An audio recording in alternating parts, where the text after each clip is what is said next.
اصلا همونجا پیگیری بکنید برای این خاطر. متاسفم برای تو همکاری که جوری این بنز 340 رو سرویس کردی که خروجیش شده این رسوب‌ها.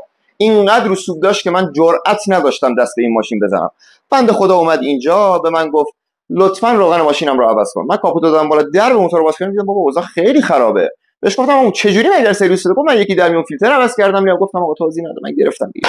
گفتم عمو جان با نهایت احترام من این کار رو انجام نمیدم. باید برید مشکلتون رو مرتفع کنید، بعد بیایید تا من حالا یه سری اقدامات سرویسی رو براتون انجام بدم. حالا چرا من انجام ندادم؟ یه عقیده دارم. خب میگم آقا بعضی وقتا ضرر یه چیز از منفعت و سودش بیشتر. اگر من این مجموعه روغنای خودم، چه فولن چه فوکس چه روغنای دیگه، بخوام توی این ماشین بریزم، تمام اون رسوبات رو، اون حجم رو میشوره میبره سر توری اویل پمپ و نارسایی روغن ایجاد میکنه و ماشین یاتاقان میزنه. اون کسی که 10 سال این ماشین رو سرویس کرده اون نمیشه مقصر میشم من سرویسکار، من میسم بخشنی، که اگر کارت منم رو اون ماشین باشه در یه مغازه بره تو مشهد تمومه دیگه باز مقصر اصلی منم.